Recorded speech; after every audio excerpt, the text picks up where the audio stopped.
The phone wouldn't quit. It rattled across my coffee table like a trapped insect, skittering in short, violent bursts. Mom, Dad, Connor, over and over, like some cruel rotation I'd already seen too many times. I didn't move. Not a twitch. My arms were crossed over my chest, my back pressed into the worn cushions of the couch I'd bought secondhand from a stranger on Craigslist. The screen lit the room in pulses, like a slot machine begging me to pull the lever. 6 months. That's how long it had been since I walked out of my parents' house in Gresham for the last time. No slammed doors, no storming out, just a calm, final step into the cold air with my duffel bag and the word "done" burned into my chest. They had told me not to come back, and I listened. So why were they calling now? Why was the phone shaking itself to death on my table, as if my silence were some kind of crime? I let out a slow breath, almost a laugh. This is what freedom sounds like, I thought. Not the silence of my childhood home, which always meant someone was sulking, scheming, or about to demand something. This was different. This was silence I owned. I should probably introduce myself before you decide whether to stick around. My name is Brooke Sullivan. I'm 29 years old, and I work as a financial analyst in Portland, Oregon. For most of my life, I was the good daughter, the reliable one, the quiet one, the one who fixed everything while my older brother Connor burned through chances like kindling. If you've ever been the scapegoat, the invisible backbone of your family, you'll understand exactly why this story matters. And if you're new here, don't forget to hit subscribe, drop a like, and share this channel with someone who might need to hear that they're not alone. Because what I'm about to tell you isn't neat. It's not the kind of family drama that ends with hugs and apologies. This is the kind that leaves you staring at your own reflection, wondering how much more of yourself you can bleed out before you vanish completely. That phone buzzing on the table? It wasn't just noise, it was proof. Proof that for the first time in my life, they needed me more than I needed them. I didn't pick it up. I didn't cave. Instead, I watched the name Mom flash again, then fade, replaced by Dad, then Connor. Their desperation filled the room, not with words, but with absence, because I refused to answer. I crossed my legs, leaned back, and let a thin smile curl across my face. They used to call me ungrateful. They used to say I'd regret walking away. But as I sat in that small apartment, with nothing but my own breathing to answer the silence, I realized something. For once, the panic wasn't mine. And God, that felt good. The buzz of my phone finally stilled, leaving the apartment in that heavy, unnatural quiet. I stared at the blank screen, my chest tightening. You want to know how it got this bad? Why silence feels more like safety than their voices ever did? To explain that, I have to take you back. Back to when I was 9 years old in Gresham, Oregon. The memory comes in sharp pieces, like shards of glass. I can still see the front yard that summer afternoon, dry grass crunching under our sneakers, the air hot enough to sting. Connor had been swinging his bat at anything he could find, rocks, acorns, even the neighbor's mailbox once. That day, it was a baseball, too close to the Johnsons' window. The crack of breaking glass was so loud I froze mid-step. I expected yelling. I expected consequences, but the only sound that followed was Mom's voice, high and urgent. "Oh my God, Connor, are you hurt?" She rushed to him before the glass even stopped falling. Her hands cupped his cheeks like he was fragile porcelain. Dad pulled out his wallet with a sigh, muttering something about just another bill, while the Johnsons stood there looking furious. Connor sniffled. Fake, I could tell, and leaned into her arms like a puppy that knew it would always be fed. Not one word about responsibility, not one word about cleaning up the mess. A week later, I knocked over a vase while dusting the living room. It was an accident. The cord of the vacuum had snagged it. The crash echoed through the house, and before I could even breathe, Mom was on me. "You're better than this, Brooke," she hissed, her face sharp with disappointment. "Don't embarrass me again." That was the difference. Connor broke windows and got hugs. I tipped over a vase and got shame. And it didn't stop there. At 12, I brought home straight A's on my report card. I laid it on the kitchen table, practically vibrating with pride. Dad glanced at it once, said, "That's good," and went back to the sports section of the paper. 2 years later, Connor posted a blurry picture of himself standing outside Mont Hood Community College. He hadn't even enrolled yet. Mom printed it, framed it, and hung it in the hallway like it was a diploma. I learned fast. Praise was scarce for me, endless for him. Sometimes I'd test it just to see. If I came home late from a school activity, Mom would be at the door with a lecture already loaded. "You should have called, Brooke. What if something happened?" But if Connor stumbled in hours past curfew, reeking of weed, she'd whisper, "He's just finding his way."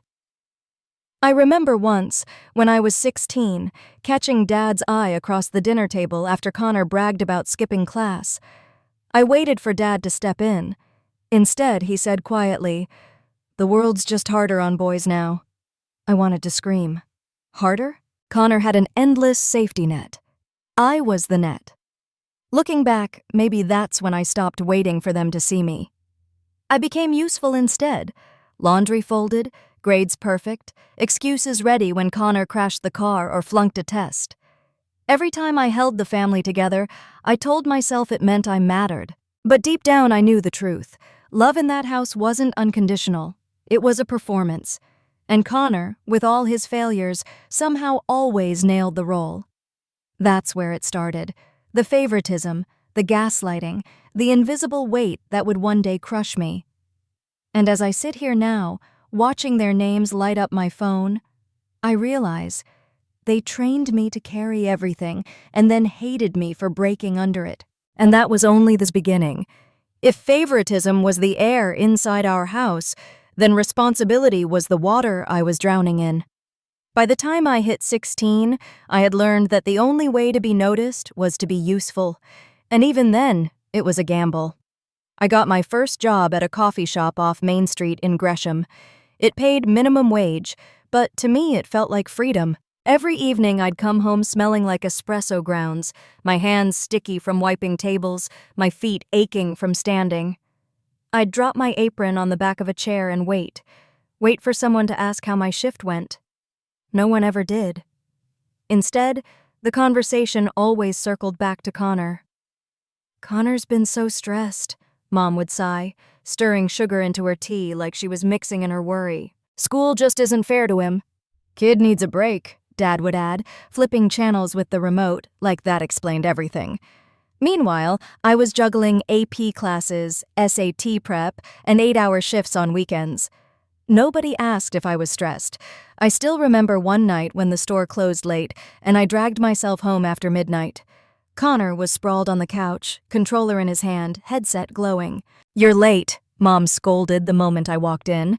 "I was working," I muttered, dropping my bag by the door. Her frown deepened. "You should have called. What if something happened?" From the couch, Connor laughed into his mic. "Relax, Mom. Brooke's the responsible one. She'd never get in trouble." His voice dripped with sarcasm, but she smiled like it was a compliment. That's how it always went. He created chaos, I created stability. And somehow, his chaos was excused while my stability was expected. When I earned a full-ride scholarship to the University of Oregon in Eugene, I thought, finally, they'll see me. I remember holding the acceptance letter with both hands, trembling with excitement. I laid it in front of Dad like it was treasure. "That's good," he said flatly, eyes still locked on the sports section. That was it. No hug, no celebration, not even dinner out.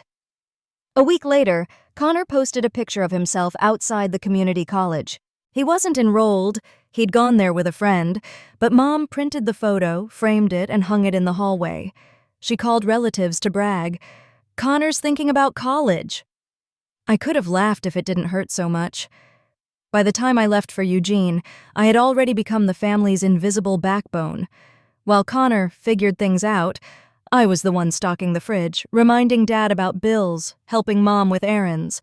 On weekends, when other kids went to parties, I was at the grocery store, pushing a cart with Mom's list in one hand and my textbooks in the other. "You're such a blessing, Brooke," she would say, patting my shoulder.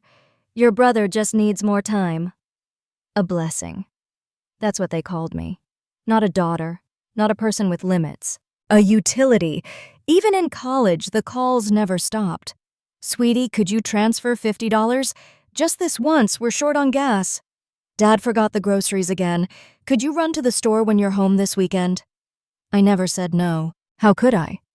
Every just this once came laced with guilt, and in some twisted part of me, helping them felt like proof I belonged. One winter break, I came home after pulling double shifts at a bookstore in Eugene to save money. Connor was on the couch again, controller in hand. Empty soda cans littered the coffee table.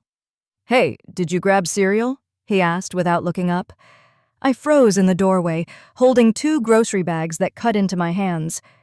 "Yeah," I said. "Not the cheap kind, right?" he added. "You know I don't eat that off-brand stuff." My jaw clenched. "You're welcome," I muttered, but he didn't even hear me. Behind me, Mom's voice floated from the kitchen. "Don't start a fight, Brooke. Your brother's under a lot of pressure." Pressure. That word became their excuse for everything. Connor was under pressure. Connor was struggling. Connor just needed more time. And me? I was the good daughter, the one who kept the lights on, the one who never caused trouble, the one who made it easy for them to ignore me. I didn't realize it then, but every late shift, every grocery bag, every quiet sacrifice wasn't making me loved. It was making me invisible. And that invisibility would become the stage for everything that came after. Being the good daughter didn't end when I left for Eugene. If anything, distance just made their demands easier to disguise.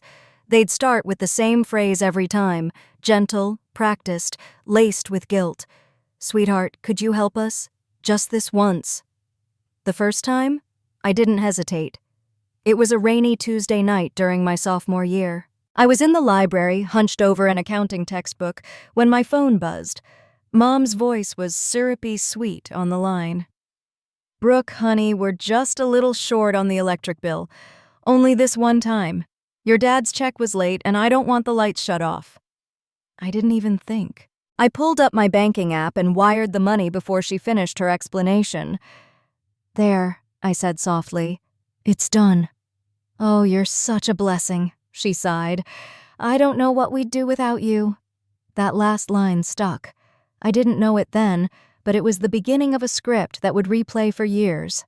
The second time came a week later. I was walking back from class, the rain soaking through my sneakers, when Mom called again. "Your dad forgot groceries," she said, voice shaky. "Could you pick up a few things before you come home this weekend? Nothing fancy, just the basics." That weekend, I showed up at the house with 4 bulging grocery bags, fresh vegetables, chicken breasts, even the almond milk she liked, though nobody else drank it. Connor wandered into the kitchen, sniffing at the bags. "No chips? No ice cream?" he asked, frowning. I swallowed hard. "I bought real food." He rolled his eyes. "Figures." And just like that, my effort vanished into the void. Soon, just this once became routine. The gas bill, the broken faucet, the car insurance. Mom's voice always softened when she asked, like a performance she'd rehearsed for years. "You know we'll pay you back soon, right?" But they never did. I started keeping track at first in my head, then in a color-coded spreadsheet. Green for groceries, yellow for utilities, red for the mortgage payments I eventually covered without ever being asked directly. At first, I told myself it was temporary, a rough patch. Everyone falls behind sometimes, but the weeks turned into months, and the months into years. My bank account drained, while Connor spent afternoons sprawled on the living room couch, a controller in his hands, headset flashing as he shouted into the mic. One afternoon, I finally asked the question that had been burning a hole in my throat. "Why can't Connor help out? He's 31, Mom. He could at least get a part-time job." Her voice cracked with that familiar tremble. "You know your brother's struggling. Don't be cruel."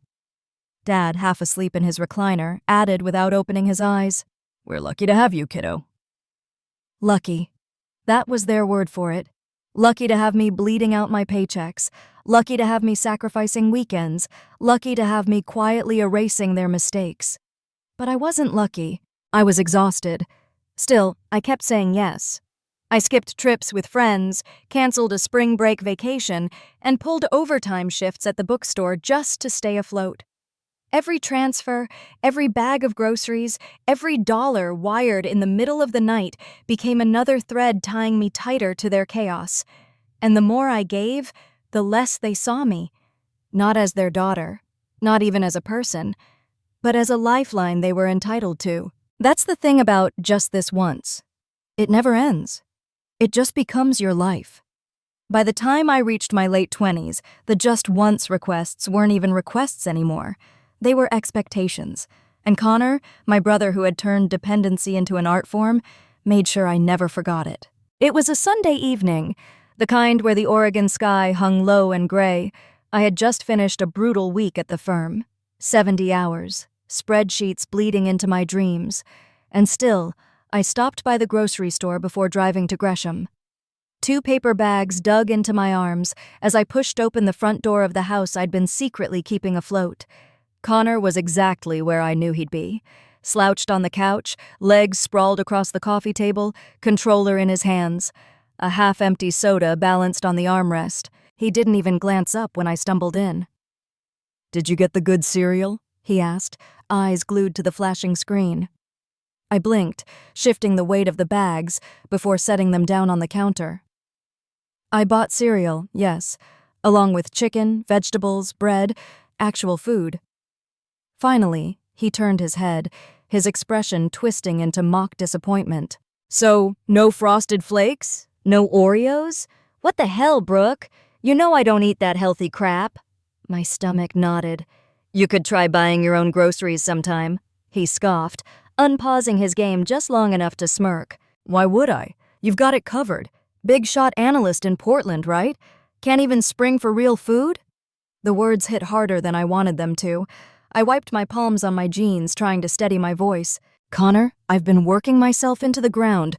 I just want to eat dinner without hearing complaints." "Dinner?"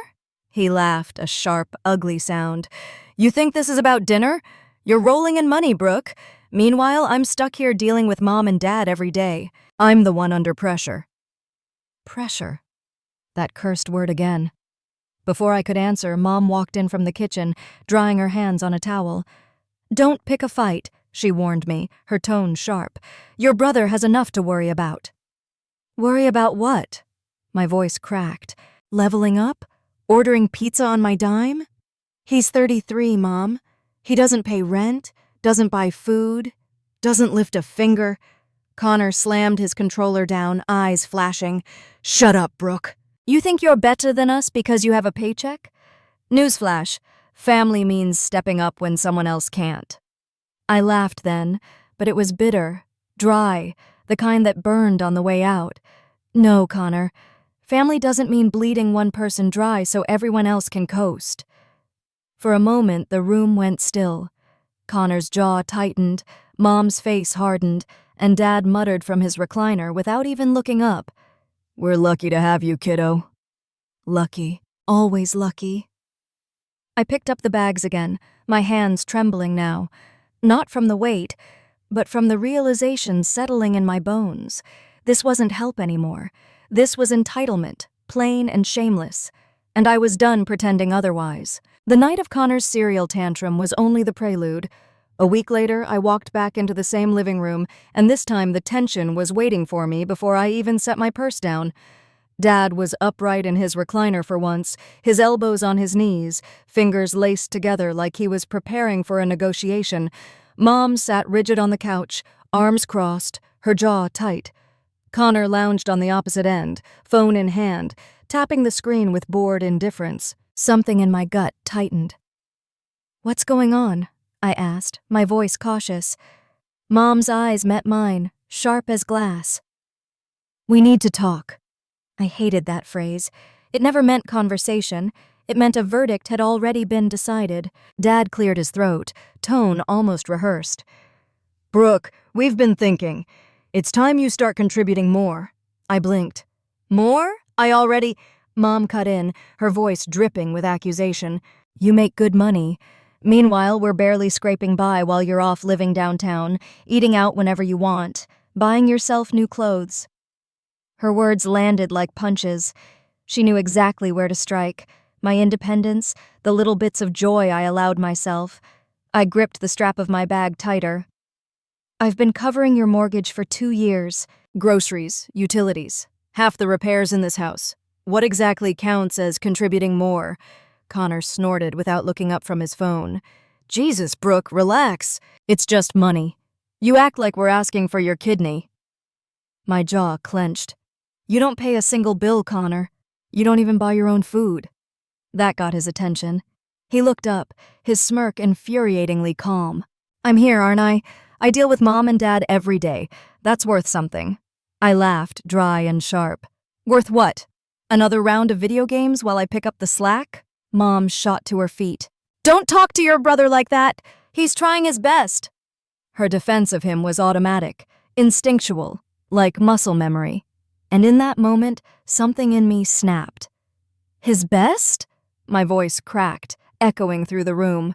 His best looks like sitting on his ass in this living room while I drain every cent I make to keep this house running. I've been breaking my back at the firm, working 70-hour weeks, and you're telling me that's not enough? Dad's tone turned cold, final. Enough, Brooke. If you were a good daughter, you'd step up. This house is too much for us to manage alone. I stared at him, stunned. A good daughter? I've been your safety net for years, and now you're moving the goalpost again? You want me to pay the mortgage in full, cover every bill, and keep pretending Connor isn't freeloading in plain sight? The silence that followed was deafening. Connor broke it with a sneer. You think you're so righteous because you've got a paycheck. But guess what? Without you, this family falls apart. So maybe you should be grateful you get to matter at all. My chest tightened, rage mixing with heartbreak. Grateful? For being treated like a wallet with legs? Mom's mouth thinned, her voice cutting like ice. We just thought as our daughter you'd want to help your family. Family. They loved that word when it was convenient. I looked at each of them, the parents who demanded more no matter how much I gave, the brother who sneered at every sacrifice, and felt something shift inside me. Not anger this time, not even sadness, just clarity. I do want to help my family, I said quietly. But here's the truth. You don't want help. You want a bailout, and you've mistaken me for a bank. Mom's face hardened. If you walk out that door... Her threat hung in the air, unfinished but heavy. I didn't walk yet. Not then. But for the first time, I realized exactly how far they were willing to push me. And I knew, sooner or later, I'd have to push back harder. The threat Mom left hanging in the air at the end of our last fight didn't stay unspoken for long. It was the following weekend when the real explosion came. I walked into the house carrying another load of groceries, my body still aching from a week of 12-hour days at the firm. The moment I crossed the threshold, I felt it. Tension coiled tight in the air, like the house itself was holding its breath. Mom was waiting in the living room, arms crossed, lips pressed into a line. Dad stood behind her with his hands jammed into his pockets, his face unreadable. Connor, of course, was sprawled on the couch, tapping at his phone like nothing mattered. Put those down, Mom ordered. Her voice was sharp, almost gleeful, like she'd been waiting for this. I set the bags on the floor slowly. What is this? She didn't waste time. We've had enough of your attitude, Brooke. You think you're better than us because you have a job and an apartment in Portland? Because you pay a few bills? Don't fool yourself. You're ungrateful. And if you can't respect this family, then maybe you don't belong in it. The words sliced through me, even though part of me had been expecting them. Dad cleared his throat, avoiding my eyes. Your mother's right. If all you're going to do is criticize and make things harder, maybe it's best if you don't come around for a while. For a while? My voice cracked. I've been paying this mortgage to keep this house from falling apart. I've bought your groceries, your gas, your utilities. Connor hasn't lifted a finger, but I'm the one who doesn't belong? Connor looked up then, grinning with cruel delight. Maybe if you're not happy being here, you should just leave. No one's stopping you. I felt my hands shaking. That's rich, coming from the guy who hasn't paid a single bill in years. He swung his legs off the couch and stepped closer, smirk widening. At least I don't lord it over everyone like some kind of saint. Newsflash, Brooke, you're not better than us. You're just bitter. I opened my mouth, but before I could respond, Mom snatched my coat off the hook by the door and hurled it at me. It landed at my feet with a dull thud. "If you walk out that door," she hissed, "don't you dare come back. You'll regret it." The room spun. My childhood flashed before me, the vase, the report card, the scholarship letter ignored. All of it pointing here, to this exact moment. I bent slowly, picked up my coat, and slipped it on. My movements were calm, deliberate, even though my pulse thundered in my ears. "Regret?" I said quietly. "No. The only thing I regret is wasting this many years believing that if I just gave enough, you'd finally see me as more than a paycheck." Connor sneered. "Don't be dramatic." I turned to face him, my voice steel now. "Dramatic is watching your 33-year-old brother mooch off your parents and then being told I'm the problem. Dramatic is being gaslit into thinking love means sacrifice without end." Mom's eyes flashed, but I didn't let her speak. "You wanted me gone? Fine." I reached for the doorknob, then paused, looking at all three of them. "But remember this. I was the one keeping these lights on. When they go dark, don't look for me." The silence was thick, broken only by the faint hum of the refrigerator in the kitchen. Dad's shoulders slumped. Mom's face hardened into stone. Connor rolled his eyes, muttering, "Whatever." I pulled the door open. Cold evening air rushed against my face, sharp and clean, like a slap that woke me up. I stepped out onto the porch, clutching my bag against my chest. Behind me, Mom's voice rang out one last time. "Don't come crawling back when you realize you need us." I didn't answer. I didn't even turn around. The door slammed shut, and for the first time in my life, I felt something I'd never been allowed to hold on to in that house. Clarity. I wasn't being kicked out. I was being set free. The door slammed behind me, and the echo followed me all the way to my car. I drove back to Portland in silence, my hands gripping the steering wheel so tight my knuckles ached. Streetlights streaked across the windshield like broken promises. By the time I unlocked the door to my one-bedroom apartment, the adrenaline had drained out of me. I dropped my coat on the chair, kicked off my shoes, and just stood there in the dim glow of the kitchen light. For the first time in years, I didn't have to brace myself for the next demand, the next sigh, the next guilt trip. But freedom doesn't always feel like celebration.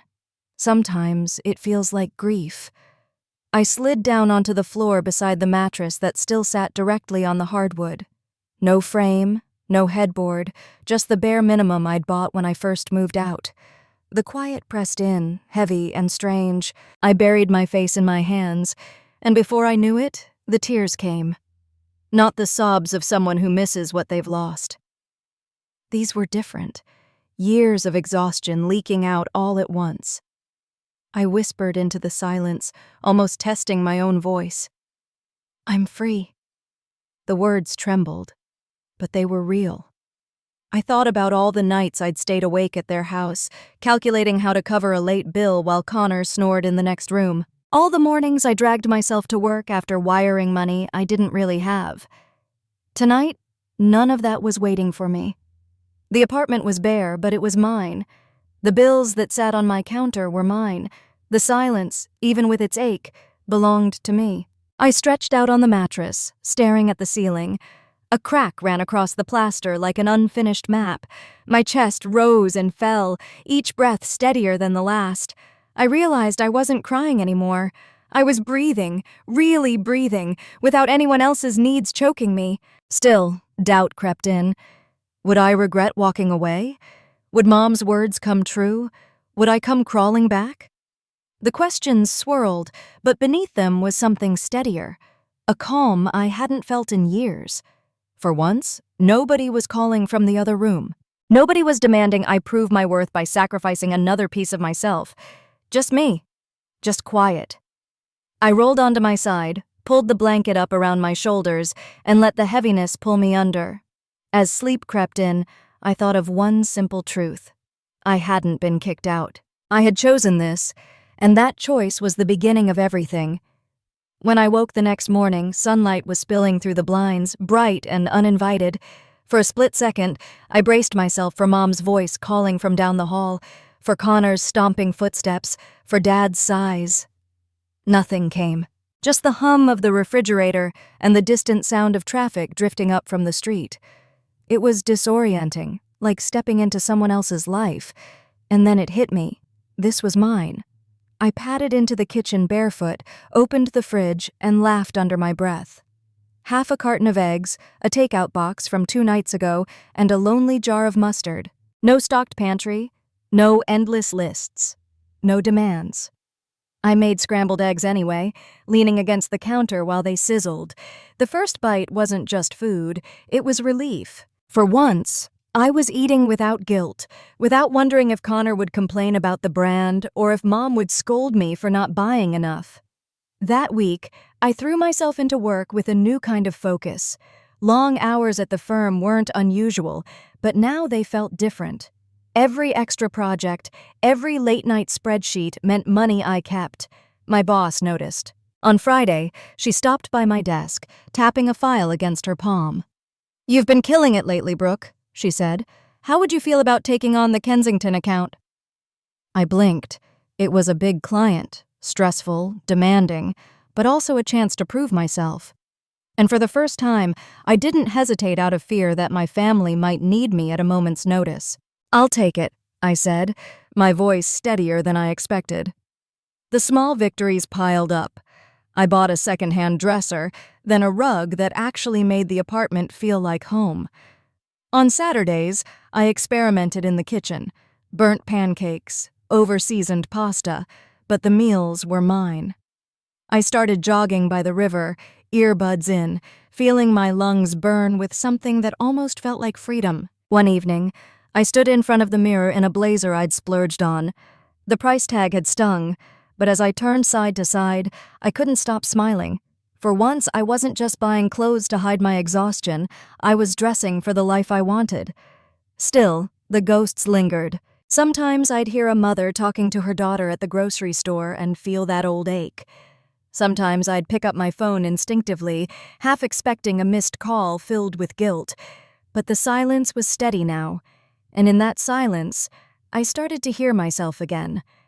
One night, I lit a cheap candle, curled up on the couch, and journaled, something I hadn't done since high school. The words tumbled out. "I don't have to earn love with sacrifices anymore. I am more than what I can give." Writing it felt like reclaiming a piece of myself I thought was gone forever. I won't lie, it wasn't easy. There were nights I lay awake wondering if I was heartless. But then I'd remember the look on Mom's face when she hurled my coat at me, Connor's smirk, Dad's silence, and the guilt would dissolve into resolve, because for the first time in nearly 3 decades, my life was mine, and I was finally learning how to live it. Life had finally started to steady itself. Work was going well. My apartment was slowly transforming from a bare mattress and borrowed dishes into something that actually felt like mine, and for the first time in forever, weekends belonged to me.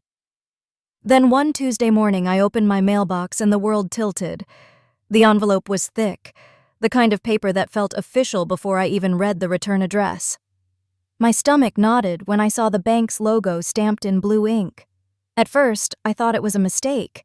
Maybe some outdated statement I'd been copied on because of the mortgage history. But the bold print across the top told a different story. Notice of foreclosure. Final warning. The paper trembled in my hands. I skimmed the words, my eyes catching on phrases that seemed to scream at me.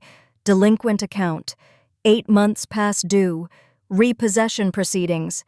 8 months. 8 months? I staggered back into my apartment, the letter clutched so tight it crinkled. 8 months meant that even when I was still funneling hundreds of dollars into their account, they weren't paying the bank. They were pocketing it. I dropped the envelope on the table and sank into a chair. My heart pounded so loudly I could hear it echoing in my ears. Images raced through my mind. Mom calling me in that soft, practiced voice. "Just this once, sweetheart." Dad's muttered, "We're lucky to have you."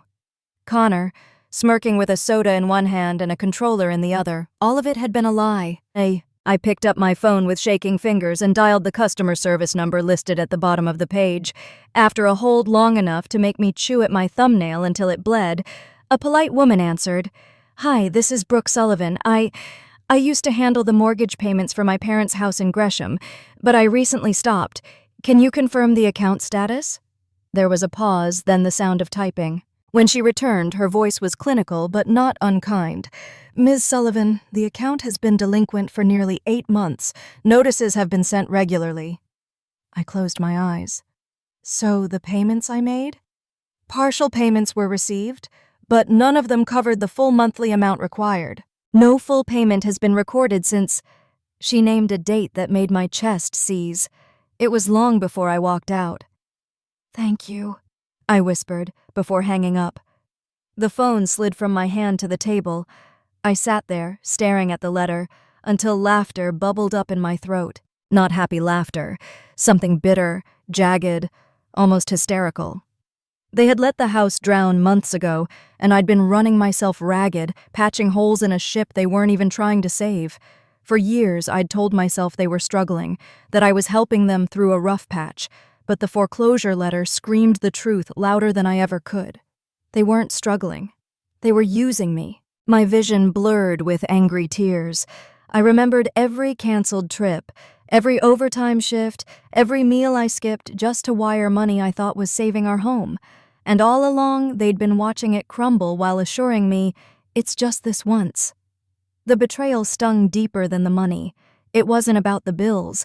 It was about trust, about being made a fool in the name of family. I shoved the letter back into the envelope, pacing my tiny kitchen like a caged animal. My thoughts clashed, anger and grief tumbling over each other. They lied to me, over and over. They let me sacrifice while hiding the truth. And now the bank thinks I'm still responsible because my name is on their paperwork.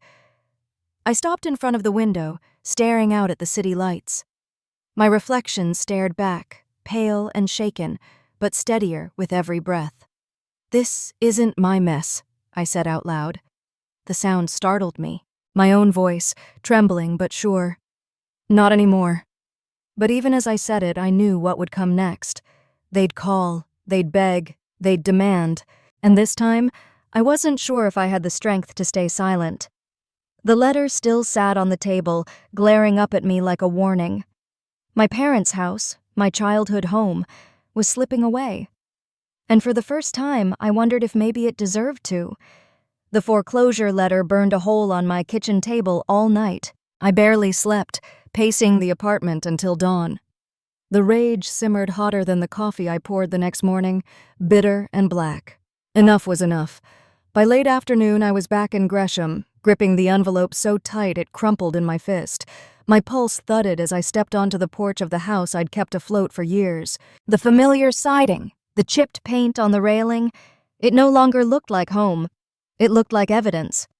I rang the bell instead of walking in like I used to. Mom opened the door, surprise flickering across her face before she covered it with a thin smile. "Brooke, we were just about to call you." "Good," I said, brushing past her, "because we need to talk." Dad was in his usual chair, the recliner that had molded to his shape over decades. He set the remote down slowly, like he already knew this wasn't going to be another quiet evening. Connor sprawled on the opposite couch, scrolling his phone, pretending not to care. I dropped the envelope on the coffee table. "Explain this." Connor barely glanced up. "What's that supposed to be?" "Read it," I snapped. Mom reached for it, her hand trembling slightly. As her eyes scanned the page, color drained from her face. She set it back down as though it had burned her. It's not what you think. It's exactly what I think." My voice shook, but it wasn't from weakness, it was from holding back too long. "The bank says the mortgage hasn't been paid in full for 8 months. 8. Which means even when I was sending you money, you weren't using it for the house. So where did it go?" Silence. I turned to Dad. "You were the one who said this house was too much to manage. You begged me to help, and I did. I bled for it. So tell me, where did my money go?" He cleared his throat, eyes fixed on the floor. "Things got tight. We had other expenses. You wouldn't understand. Try me. I cut in. Mom's voice cracked, high-pitched and defensive. Your brother needed help, Brooke. He's been struggling, you know that. The job market's impossible, the stress… Stop. My hands curled into fists at my sides. Don't you dare use him as an excuse. He's 33 years old. He's been struggling for over a decade. And you let me believe every dollar I sent was saving this roof, when in reality you were funneling it to cover his laziness.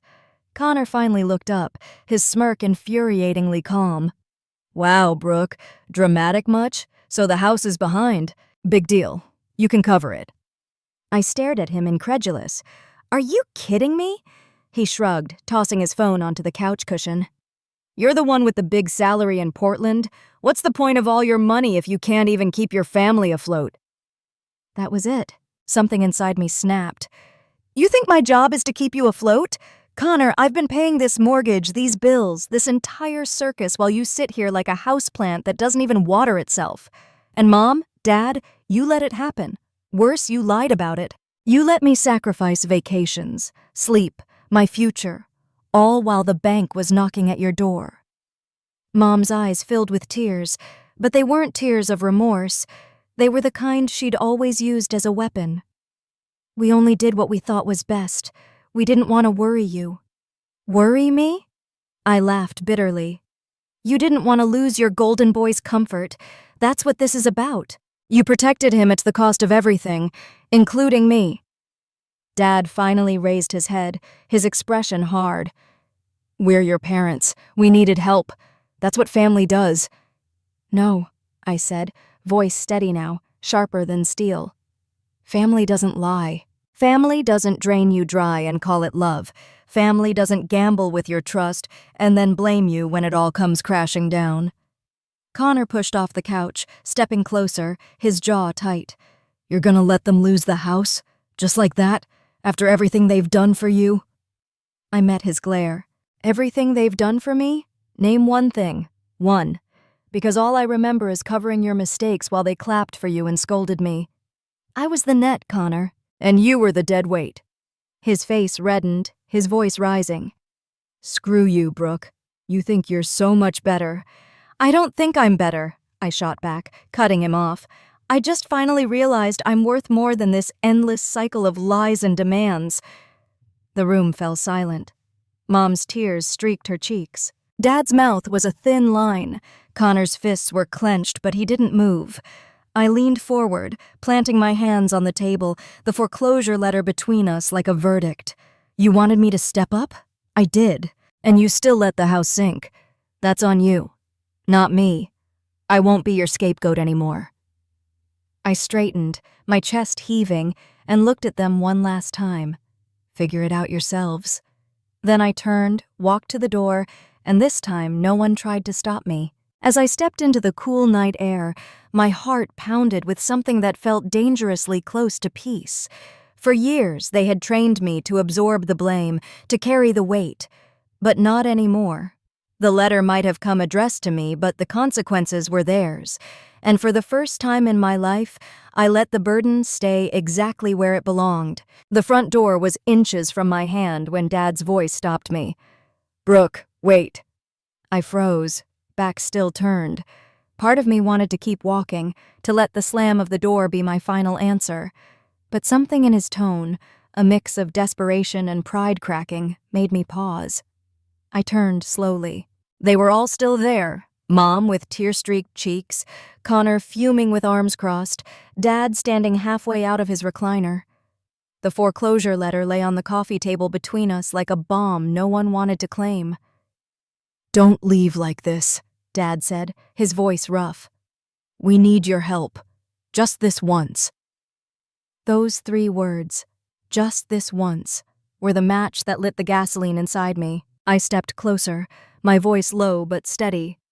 Do you realize how many times I've heard that exact phrase? Just this once for the light bill, just this once for the groceries, just this once for the mortgage. And every single time, it was a lie. It was never once. It was always. Mom reached out, her hand shaking. Honey, you don't understand. No, I snapped. I understand perfectly. You didn't pay the mortgage for 8 months. You let me drain my savings, my future, while Connor sat here with his games and his excuses, and then you had the nerve to look me in the eye and tell me I wasn't doing enough."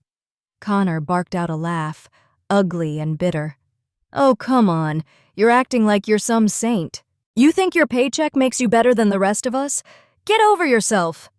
I turned to him, my glare sharp enough to cut. "You're right, Connor. I'm not better. I'm just done. Done paying for your laziness. Done carrying your failures. Done being told I should be grateful for the privilege of being your wallet." His smirk faltered, but I didn't stop. "And you know what the funniest part is? You all thought I'd never walk away. You thought you could lie, manipulate, guilt me into eternity. But here's the truth." I pointed to the letter on the table. "You didn't just lose the house. You lost me." The room went still. Mom's breath hitched.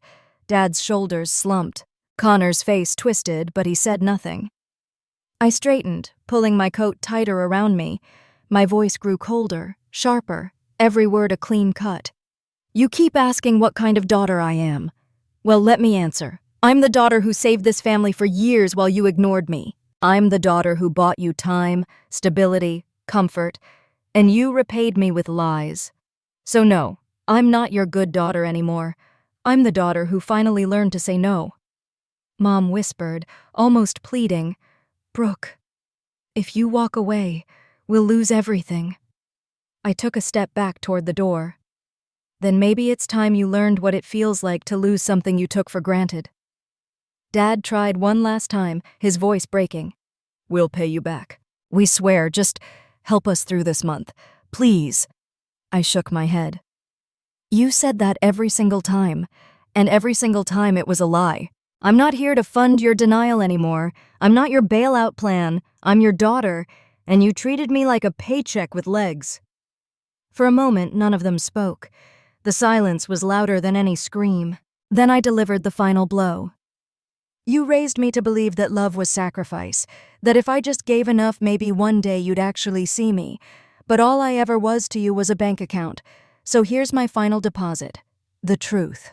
You lost your daughter long before the bank takes this house." The words hung in the air like a verdict. I reached for the doorknob again. This time, no one stopped me. As the cold night air hit my face, I felt lighter, sharper, like I'd finally pulled a thorn buried too deep. My hands trembled, not from fear, but from release. Behind me, the house stayed silent. No more excuses, no more pleas, just silence. And for once, it was theirs, not mine. And as I stepped off that porch, I knew I had finally taken back what they'd stolen for years. My voice, my power, my freedom. Mic dropped. The night of my mic drop speech, I barely slept. The words replayed in my mind like a film reel. You lost your daughter long before the bank takes this house. For the first time, I didn't regret saying them, but the foreclosure letter on my kitchen counter still sat like unfinished business. It wasn't enough to walk away. If I really wanted freedom, I had to cut every thread that still tied me to their chaos. The next morning, I took the letter, shoved it into my bag, and drove straight to the bank in downtown Portland. The lobby smelled of polished wood and stale coffee. A man in a suit led me to his desk, his smile polite, detached. "How can we help you today, Ms. Sullivan?" I placed the letter in front of him. My voice was steadier than I expected. "I need to remove myself from any financial responsibility for this mortgage, effective immediately." He adjusted his glasses, scanning the papers. "Well, since you were listed as a contributing party, we'll need written documentation to sever your liability. It will require signatures from the primary owners." My jaw clenched. "And if they refuse?" His expression didn't change. "Then legally, you're not obligated to continue payments, but their delinquency will remain theirs. You can submit a formal statement of disassociation for the record. It protects your credit, your name." It wasn't everything, but it was enough. I signed the forms, my pen pressing grooves into the paper. Each stroke felt like a blade slicing through the invisible ropes that had bound me for years. When I left the building, the city air felt different, lighter, sharper, almost celebratory. But I wasn't done. Back home, I opened my laptop and scrolled through old transfers, months of bank records where my paychecks drained into their black hole of just this once emergencies. I highlighted them all and saved the file. Not as evidence for them, I knew denial was their language, but as proof to myself. Proof that I wasn't crazy, that I had been carrying a weight no one else would acknowledge. Then came the hardest part. I opened my phone, pulled up their contacts, Mom, Dad, Connor, and hovered my thumb over block. I hesitated. A slideshow of memories flashed. Birthday candles, family road trips, Christmas mornings where laughter had felt real. But each image cracked under the weight of the last decade, the guilt trips, the lies, the entitlement. I whispered to myself, peace doesn't beg, love doesn't bankrupt you. Then I hit block. All three. For a long moment, I just stared at the blank screen. No buzzing, no interruptions. The silence was deafening and beautiful. To seal it, I did one final thing. I took the old family house key I still carried, the one that had dug grooves into my keyring for years, and set it on the counter. The metal was scratched, familiar. It used to mean belonging. Now it was dead weight. I grabbed a small dish, dropped the key inside, and shoved it to the back of the drawer. Out of sight, out of reach. The break wasn't loud, wasn't dramatic.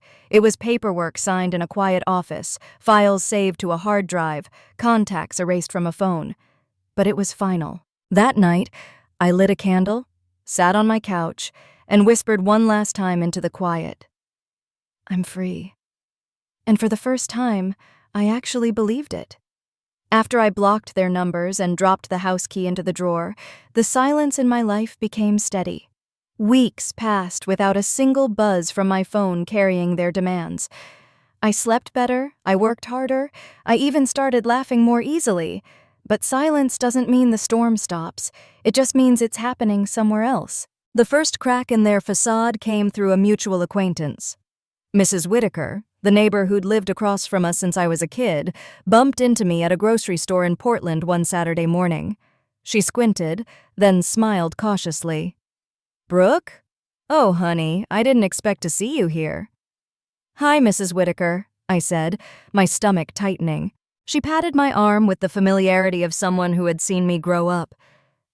I'm so sorry about what's happening with the house. Such a shame. I froze. What do you mean?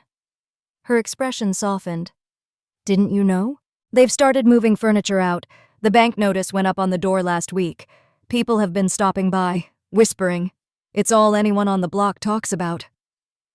I nodded numbly, thanked her, and walked away before the tears had a chance to surface.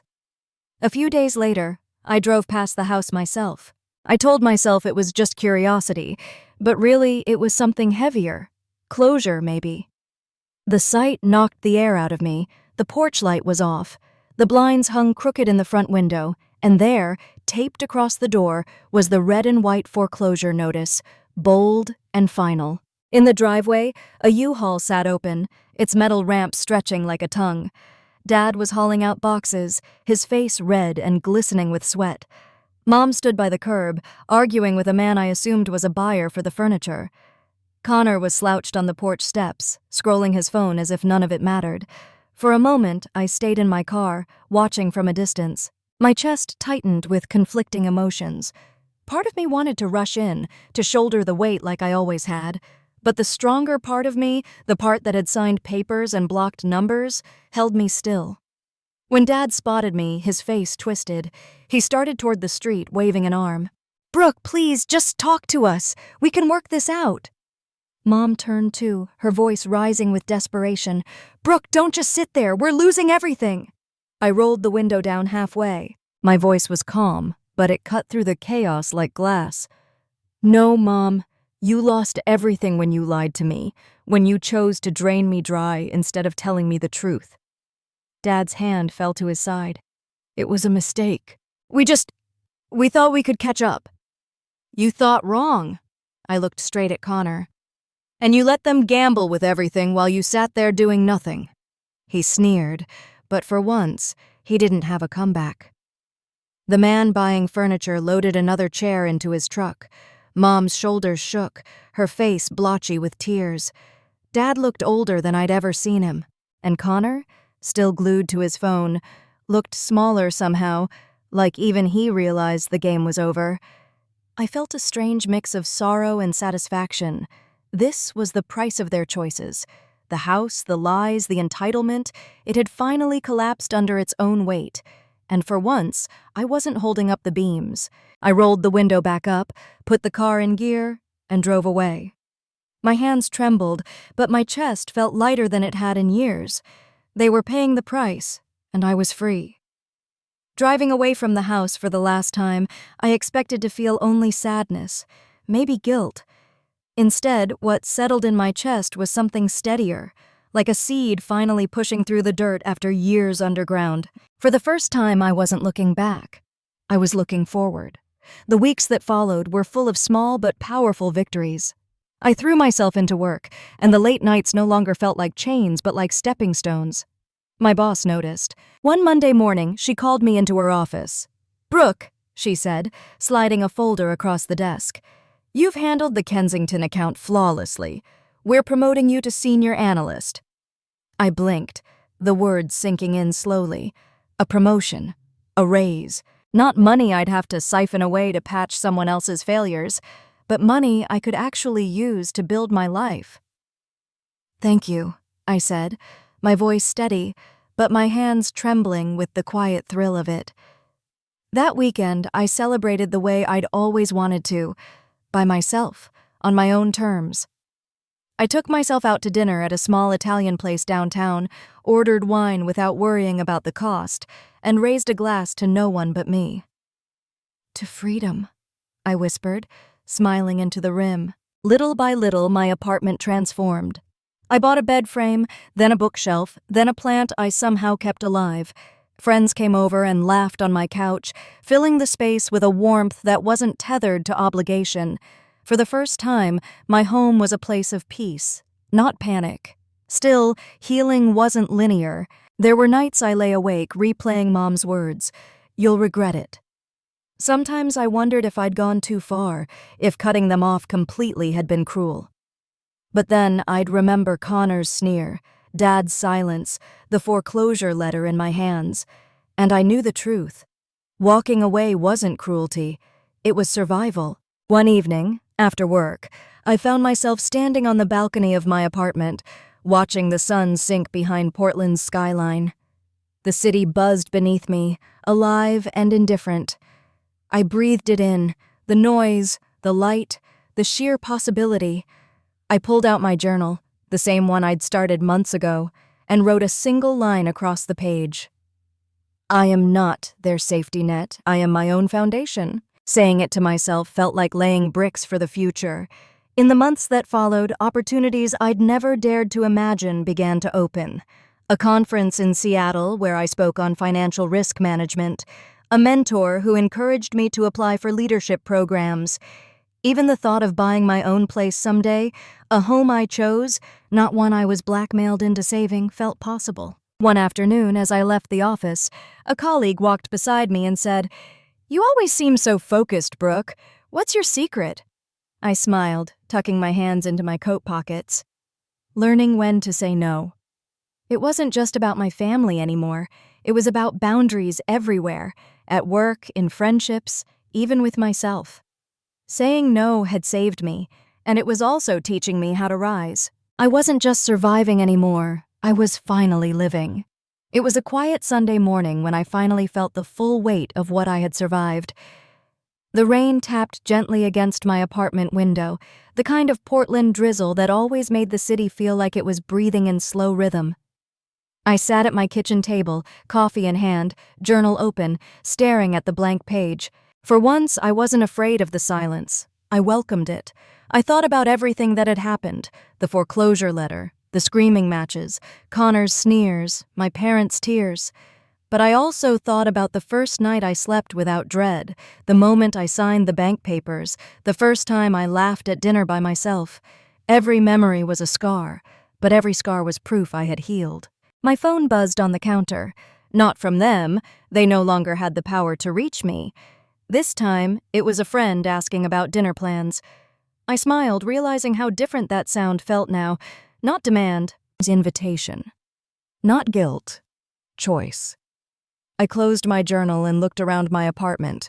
It wasn't perfect. Secondhand furniture, a plant that leaned too far toward the light, but it was mine, built from my own effort, protected by my own boundaries. And for the first time in my life, I knew I wasn't surviving anymore. I was thriving. If you're still here listening, maybe part of my story feels familiar to you. Maybe you've been the one holding everything together while no one noticed. Maybe you've been told that family, or love, or loyalty means endless sacrifice. But here's the truth I learned the hard way. Love is not measured in how much of yourself you can burn to keep others warm. Real love, whether from family, friends, or yourself, doesn't demand your ruin. Walking away was the hardest thing I've ever done. It felt selfish, cruel, even wrong at first. But it wasn't. It was necessary. Because the moment I let go, I realized that peace doesn't beg, and boundaries aren't betrayal, they are survival. If you're in that place right now, drowning under the weight of other people's expectations, hear me. You are allowed to choose yourself. You are allowed to say no. And you are allowed to start again, even if the world calls you ungrateful. I'm Brooke Sullivan, and this was my story. If my journey meant something to you, please hit like, subscribe, and share this video. And tell me in the comments, what's the hardest no you've ever had to say? Because sometimes, no is where freedom begins.